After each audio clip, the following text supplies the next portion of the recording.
Welcome back everybody. आज करेंगे Fortuner का कूलेंट चेंज।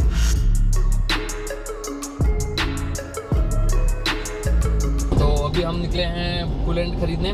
इसके अंदर कॉन्सेंट्रेट कूलेंट डलेगा रेड कलर का और उसके साथ डलेगा distil water.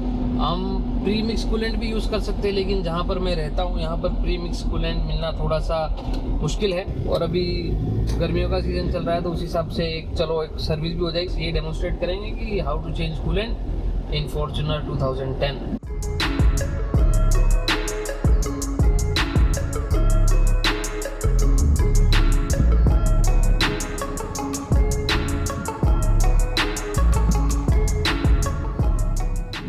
Okay guys, so हमने कूलेंट और डिस्टिल वाटर दोनों ले लिया है।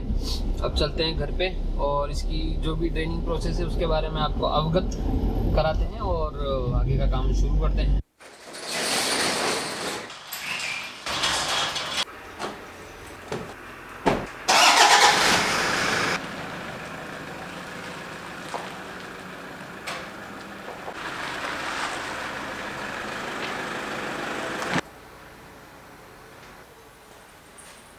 ओके गाइस, सो गाड़ी को अब हम अंदर लेकर के आ चुके हैं। अब आपको बताएंगे कि कूलेंट चेंजिंग से पहले की कुछ प्रोसीजर होती है। किसी भी गाड़ी में जब भी आपको कूलेंट चेंज करना हो तो आपका जो इंजन है वो ठंडा होना चाहिए, बेसिकली गर्म नहीं होना चाहिए। अगर इंजन गर्म होगा तो जब कभी भी आप कूलेंट फिल जहाँ से भी करोगे उस रिजर्वोयर की ढक्कन होगी, उसको खोलोगे तो कूलेंट बाहर आ जाएगा, क्योंकि कूलेंट एनी टाइम पे जब भी गाड़ी गर्म होती है प्रेशर पे रहता है। तो इस चीज़ का आपको खास ध्यान रखना है कि गाड़ी जो है आपकी ठंडी होनी चाहिए। गर्म गाड़ी में कूलेंट का ढक्कन नहीं खोलना है, चाहे वो कोई भी गाड़ी हो। दूसरी चीज़ कि जब भी कूलेंट आपको ड्रेन करना है, इसके पहले आपको जो इसकी जो फिल पोर्ट होते हैं जहाँ से कूलेंट चेंज भरता है उनको आपको खोल लेना है, ताकि यहाँ से एयर पास होकर के और बढ़िया ड्रेन हो जाए। तो सबसे पहले हम इन दो ढक्कनों को खोल लेते हैं। फॉर्च्यूनर के ऊपर जो ओल्ड मॉडल है उसके अंदर यहाँ दो ढक्कन होते हैं। एक ये आपका रेडिएटर का एयर ब्लीड वाल हो गया, दिखा देता हूँ, ये छोटी सी। और दूसरी हो गई आपकी जो कूलेंट बोतल होती है, इसको ओवरफ्लो टैंक भी बोलते हैं, और इस गाड़ी में कूलेंट को आपको फिल भी यहीं से करना है। इन दोनों ढक्कन को हम खोल लेते हैं सबसे पहले।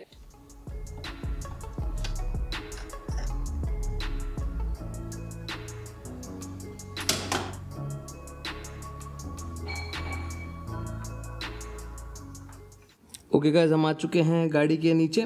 जो भी आपका रेडिएटर है फॉर्च्यूनर के अंदर, उसके लेफ्ट साइड का जो बॉटम है, यहाँ पर आपको एक वाइट कलर की ये जो ड्रेन कॉक है ये दिखेगी। आपको इसको अनस्क्रू करना है हल्का सा, और आपका जो कूलेंट है वो रेडिएटर में से धीरे धीरे गिरना शुरू हो जाएगा। इसको मैं यहाँ हाथ से खोल देता हूँ, ये ज़्यादा टाइट नहीं होती है, हैंड टाइटन नहीं होती है, तो इसको हल्का सा खोल देंगे और कूलेंट इस टब के अंदर कलेक्ट होना शुरू हो जाएगा।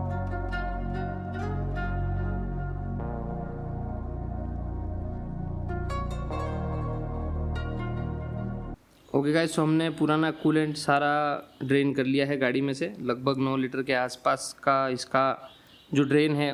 बेसिकली कूलेंट किसी भी टाइप का हो, चाहे वो कॉन्सेंट्रेट हो चाहे वो प्रीमिक्स हो, इसका काम ये है कि जो गाड़ी के अंदर आपका वाटर पंप होता है जो कूलेंट को इंजन में सर्कुलेट करता है, और जो आपका रेडिएटर है उसके अंदर कहीं पर भी रस्टिंग ना आए। कूलिंग की जो प्रॉपर्टीज़ है वो तो आपकी पानी से ही अचीव होंगी, लेकिन जो कॉन्सेंट्रेट जो इसके अंदर एडिटिव्स होते हैं, वाटर पंप हो गया, उसके अंदर हल्का फुल्का लुब्रिकेशन का काम जो है वो आपके कूलेंट के अंदर के एडिटिव्स करते हैं। So it does not matter कि आप चाहे प्रीमिक्स डालें चाहे आप कॉन्सेंट्रेट डालें, बस ये है कि कॉन्सेंट्रेट कूलेंट के अंदर जो इसका डाइल्यूशन रेशियो है उससे ज़्यादा आपको पानी मिक्स नहीं करना है। ये रहा up to 4 parts of distil water. Parts distil water का मतलब है कि आप एक लीटर कंसनट्रेट की बोतल में 4 लीटर डिस्टिल वाटर इसके अंदर मिक्स कर सकते हैं। हमको 9 लीटर कूलेंट के आसपास की ज़रूरत है, तो हम 2 लीटर पूरी कंसनट्रेट को डाल देंगे और बचा कुचा सारा पानी से टॉपअप कर देंगे। सो हम इस जो 1:4 का रेशियो है इससे हम अंदर ही रहेंगे।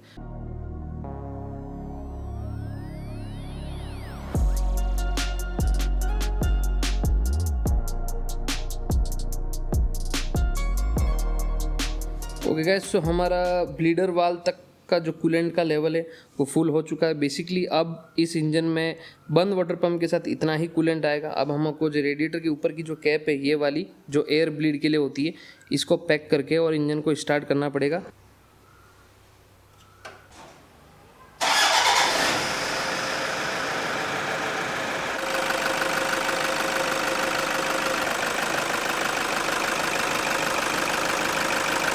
पूरा प्रोसीजर पूरा कर लिया है कूलेंट फिलिंग का।